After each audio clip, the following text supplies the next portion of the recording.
Tony, ഈ ജാക്കറ്റിൽ എത്ര രൂപയുടെ സ്വർണമുണ്ടെന്ന് നിനക്കറിയാമോ? 12 ലക്ഷം രൂപയുടെ സ്വർണമുണ്ട്.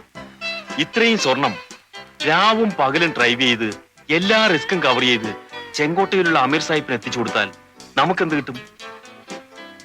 10,000 രൂപ കിട്ടും. 6 ലക്ഷം രൂപ വെച്ച് ഒരാൾക്ക് കിട്ടുകയാണെങ്കിൽ സുഖമായി ജീവിച്ചൂടെ? കാസിം, ഈ ശേഖരൻകുട്ടിയും ജാക്കിയും പണക്കാരായത് നേരായ വഴിക്കൊന്നുമല്ല. കാസിം, നമുക്ക് ഈ സംസാരം എവിടെ വെച്ച് നിർത്താം. നിന്റെ സംസാരം കേട്ടിട്ട് എനിക്ക് പേടിയാവും. നീ പേടിച്ചു പോയോ? ഇതുപോലെ പല പരീക്ഷണങ്ങളും ഉണ്ടാവും. നിന്റെ മനസ്സറിയാൻ വേണ്ടി ഞാൻ ചോദിച്ചതല്ലേ. ശേഖരൻകുട്ടി പറഞ്ഞ സർക്കാരിന്റെ കൂട്ടുകാരൻ നീയാണോടാ?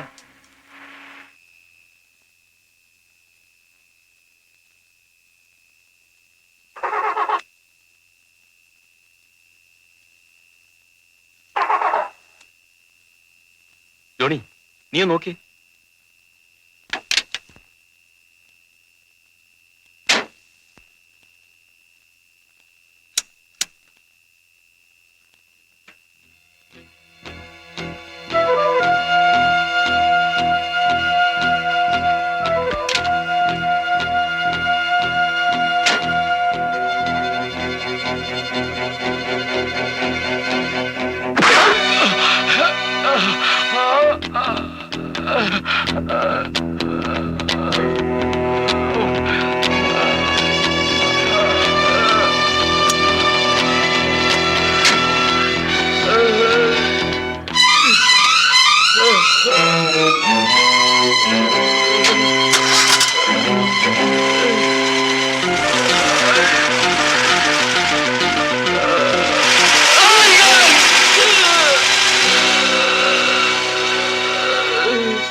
എന്തായാലും കച്ചവടം ഒന്നും അറിഞ്ഞില്ലേ? ഇല്ലേക്കാ.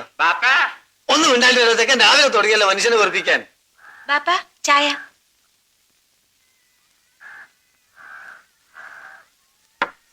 എന്തായാലും എനിക്ക് ചായ വേണോ? വേണ്ട. ശിവനെ കൊണ്ട് ഞാൻ തോറ്റി. ആ കായിക്ക, ഇന്ന് ചാകരെടുക്കുന്ന ദിവസമാ. അറബിയ സിലാണോ? അറബി. ആര് പറഞ്ഞു? ലോറൻസ്.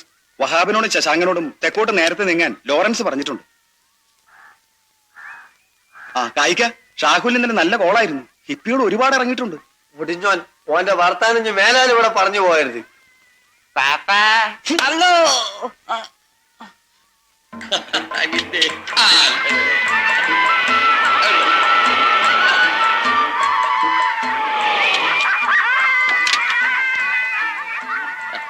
നമസ്കാരം.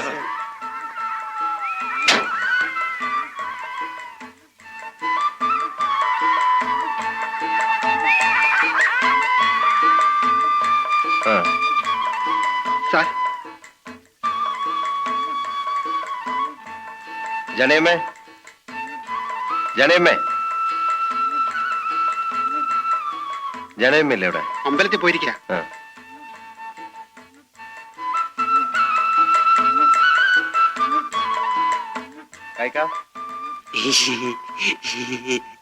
അങ്ങോട്ട് തീരി മോനിരിക്കി. എനിക്കൊരു 10 രൂപ. എന്തിനാ? പട്ടം പെറപ്പിക്കാനാ. കൊടുക്കല്ലേ മോനെ, തിരിച്ചു കൊടുക്കല നമുക്ക്. നീ പാടാ നമുക്ക്. നമുക്ക് കള്ള ഹറാൻ പറഞ്ഞോനെ. കാസിമിനെ കൊന്നല്ലേ? അവൻ ജോണിയെ കൊന്നു. അതുകൊണ്ട് ജോണിന്റെ ജീവൻ തിരിച്ചു കിട്ടു. കൊല്ലും കൊലയും എന്നാ ഈ തൊഴിലൊന്ന് അവസാനിച്ച് കിട്ടുക.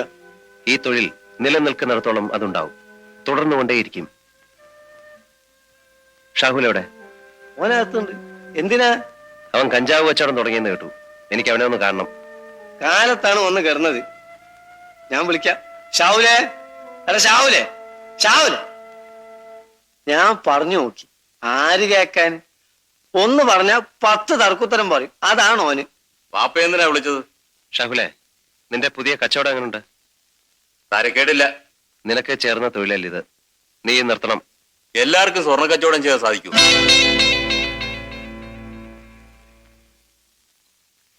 ഇഷ്ടം പോലെ ചെയ്യാം. പിന്നൊരു കാര്യം, സ്ക്വാഡ് പിടിച്ചെന്ന് പറഞ്ഞ് എന്റെ അടുത്ത് വന്നാൽ ഞാൻ തിരിഞ്ഞു നോക്കത്തില്ല. ഓ, ഹറാൻ പറഞ്ഞോനെ, ഓന്റെ ധിക്കാരം കണ്ടില്ലേ? വാ. ചെല്ലടാ.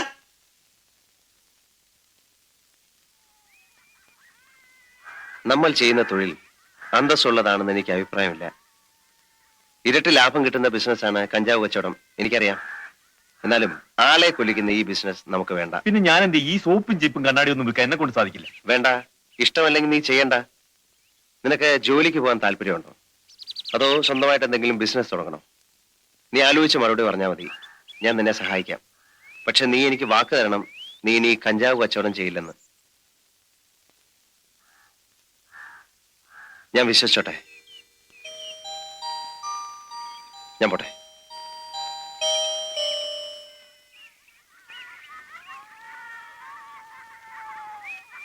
ഞാൻ ജാനകിയമ്മയെ വീട്ടിൽ നോക്കി.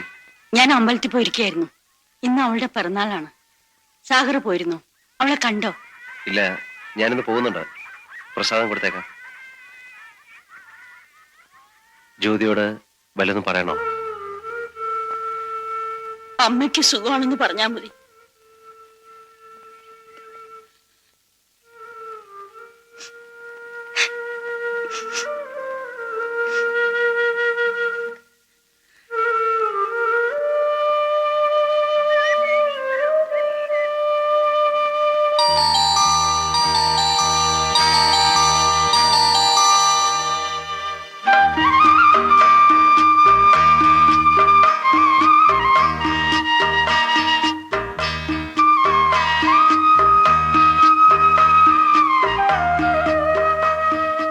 ഇവിടെ വരെ വന്നിട്ട് സാഗറിന് അമ്പലത്തിൽ കയറിയും തൊഴുതുകൂടെ? അതിലും ശക്തിയുള്ള ദേവി എന്റെ കൂടെ ഉള്ളപ്പം ഞാൻ ഇതിന്റെ അമ്പലത്തിക്കാരന് ഇതാ തൊട്ടുക.